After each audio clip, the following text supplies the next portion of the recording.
Jadi kalam hikmat Syekh Ibn Atta' yang ke-179 ini nak mengajarkan kita tentang adab-adab di sebalik doa kita.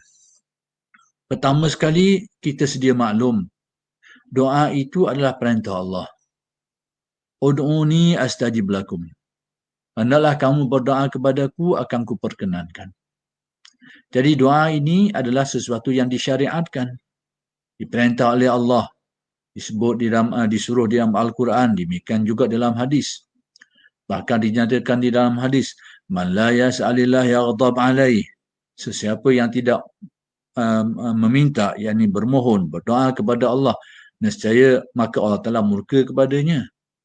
Jadi kesimpulan mudahnya, pertama sekali perkara yang perlu kita fahami bahawa doa itu ada sesuatu yang masyru', sesuatu yang disyariatkan. Baik.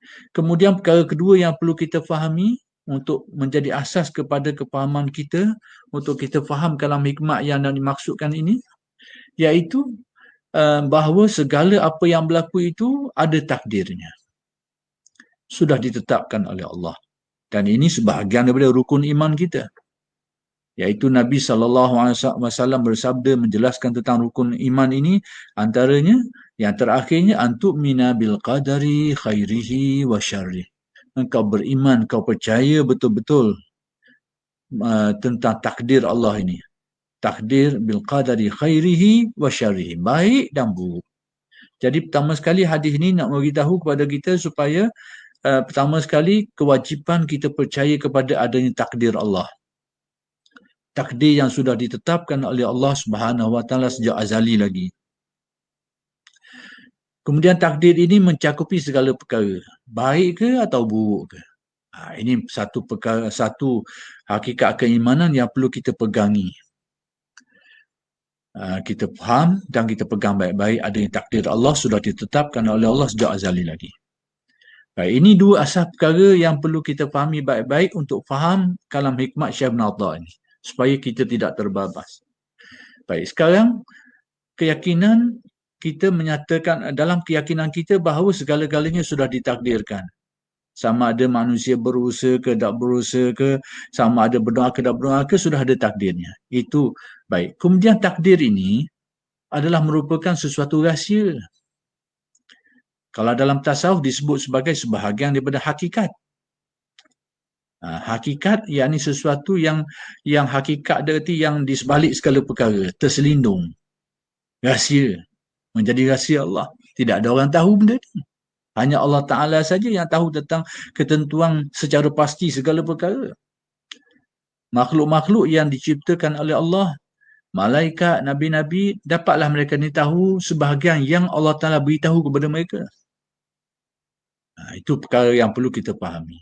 Baik, kemudian dari aspek syariat zahirnya, kita diperintahkan Allah supaya berdoa.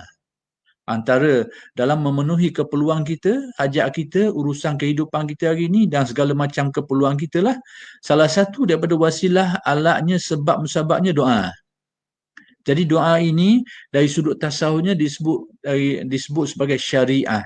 Bahagian aspek zahirnya, bahagian syariatnya, bahagian apa yang patut kita lakukan, apa yang patut kita usahakan, apa yang patut kita laksanakan. Adapun hakikat, perkara yang patut kita yakini, apa yang mesti kita yakini, apa yang mesti kita percayai. Jadi dua perkara ini bagi seorang yang Muslim ini, seorang mukmin ini perlu dipadukan dua antara hakikat keyakinan tadi itu dan dengan syariat perintah tadi itu. Ketetapan, tetap ketetapan dan itu rahsia. Perintah syarak ini dugaan Allah kepada kita. Taklif. Allah Ta'ala mentaklifkan kita supaya melaksanakan perkara ini. Jadi ukuran dosa pahala kita ni atas usaha kita. Sejauh mana kita berusaha melaksanakan perintah-perintah ini. Di situlah taklifnya. Di situlah ada bebanan syaraknya. Ukurannya. Dosa pahala. Bukan atas kejadian. Sebab kadang-kadang berlaku kita berusaha nak buat kebaikan tapi tidak terlaksana kerana tidak sampai takdirnya. Kerana takdirnya tidak seperti itu. Maka atas niat kita itu, atas usaha kita itu sudah dikira diterima oleh Allah. Diberi ganjarannya. Jadi ukuran syariahnya bahagian tu, bahagian usaha kita tu. Bukan atas jadi. Jadi tak jadi itu hal lain. Itu takdir Allah.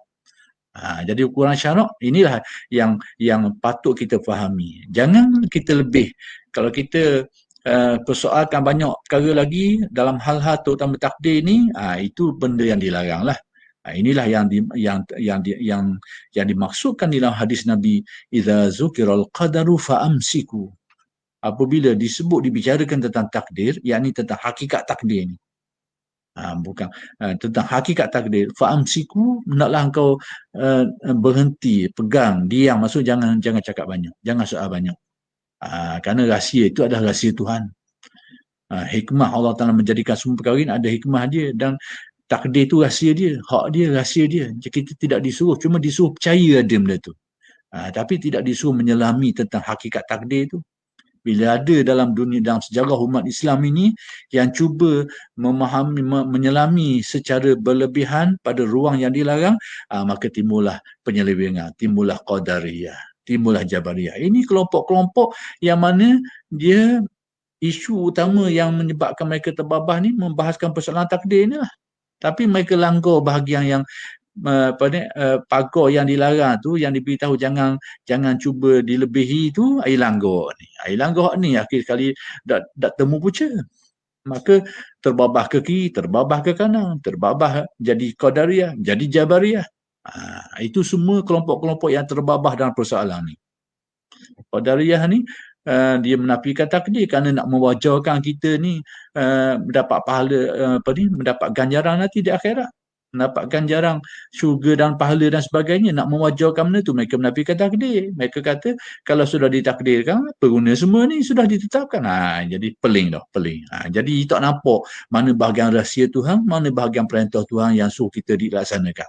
Jadi dia letak satu benda tu pada satu arah. Jadi macam belawang lah, macam kereta dua arah yang berbeza, tapi pada satu jalan ia akan belawang, ia akan tembung, dia akan pelaga. Tapi kalau benda ni dipahami satu bahagian hakikat rahsia Tuhan, satu bahagian syariat, arah lain-lain, aspek lain-lain, tak bertembung lah. Ini perkara yang perlu kita faham baik-baik. Jabariyah pula kelompok-kelompok yang pegang atas kenyataan-kenyataan takdir tadi tu, semua ditakdirkan oleh Allah. Akhir sekali dinafikan terus bahagian usaha perintah syarak ni supaya mengusahakan supaya buat baik, usaha untuk tidak melakukan keburukan. Dia tutup habis, tergelar dengan takdir ni pula, dia nafi sebahagian ni pula. Jadi sebahagian masing-masing ni, Qadariyah dan Jabariyah ni ambil separuh, ni ambil separuh, ni ambil separuh, ni ambil separuh bahagian kanan, ni ambil separuh bahagian kiri. Maka Ahlus Sunnah yang mentaufikkan antara dua ni, yang mengambil bahagian hakikatnya dan bahagian syariatnya, bahagian zahirnya, bahagian batinnya, bahagian takdirnya, bahagian ikhtiar usahanya. Dua-dua ni dipegang, diadun dalam mazhab Ahlus Sunnah wal Jamaah.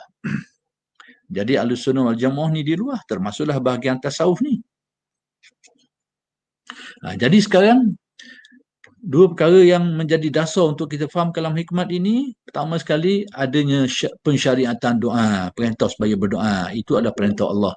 Syariah namanya, dalam ilmu tasawuf dipanggil bahagian syariat, bahagian zahir.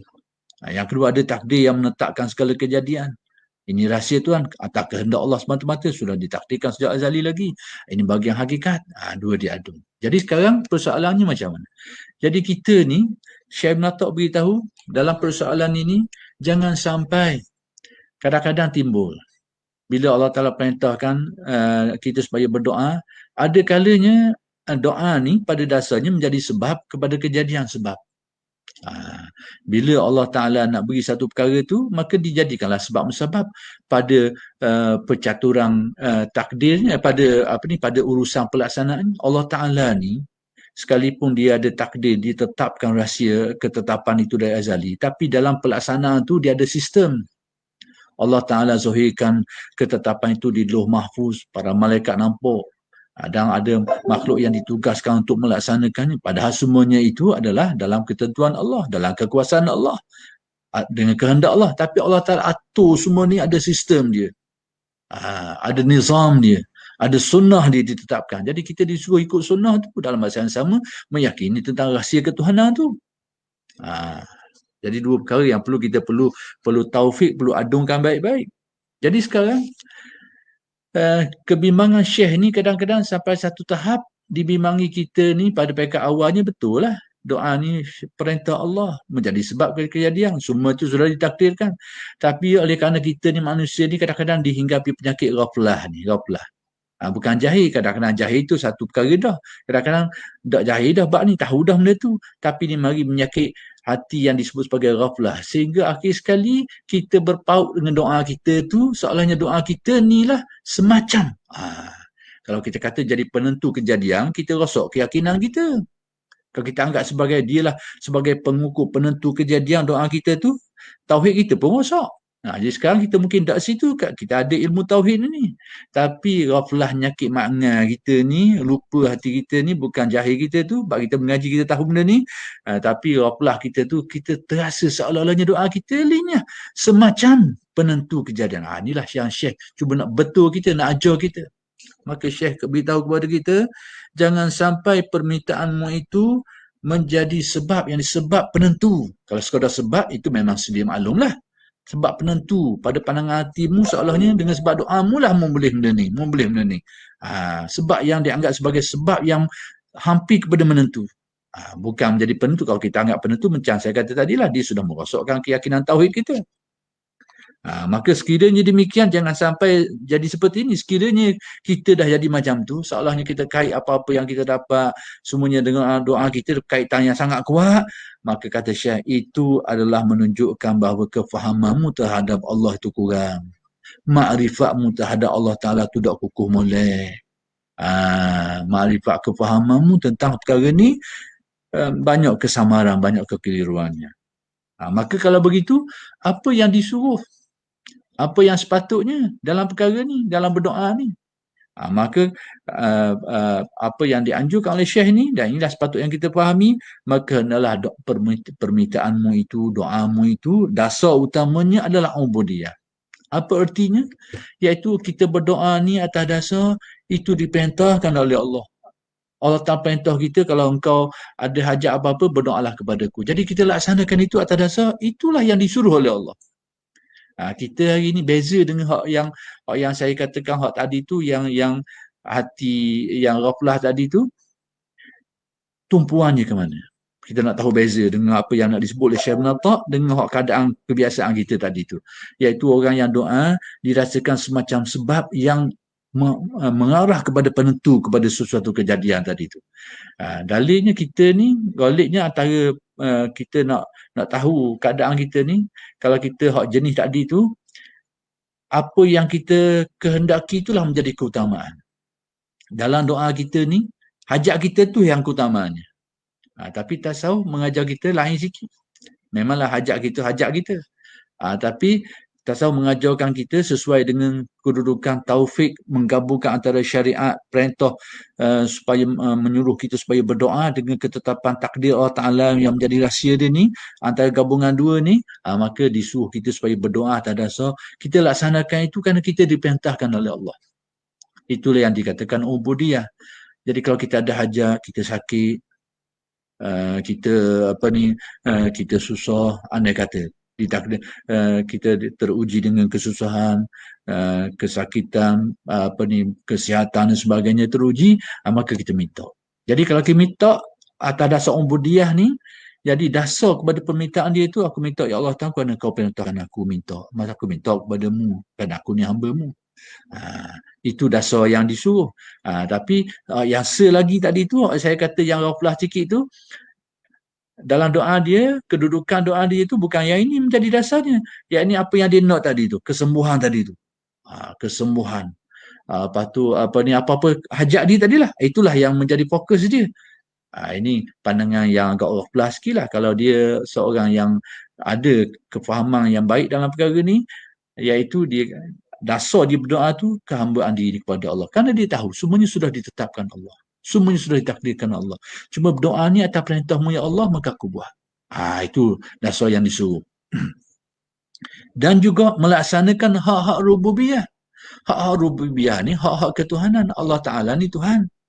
Maka hak dia ni, kita sebagai hamba, memang tempat kita mengharapkan segala perkara, mengadukan segala perkara, bermoh segala perkara, hanya kepada dia. Memang hak dia gitu. Hak Tuhan tu, kita ni sebagai makhluk, sebagai hamba, memang kita kena bergantung ke dia, kena minta dengan dia. Jadi dalam doa kita tu, seperti yang diajarkan dalam tasawuf, iaitu yang menjadi dasar kepada amalan doa kita tu, pertama sekali ubudiyah, yakni pengabdian diri kita kepada Allah. Kita buat semua itu kerana diperintahkan oleh Allah, kemudian melaksanakan hak-hak rububiyah ketuhanan Allah Subhanahu Wa Taala itu, iaitu Allah Taala lah Tuhan yang berhak untuk didoakan, untuk diharapkan, untuk diserahkan segala urusan, untuk diletakkan segala pergantungan.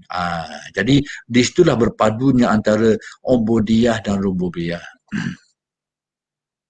Itulah yang dimaksudkan.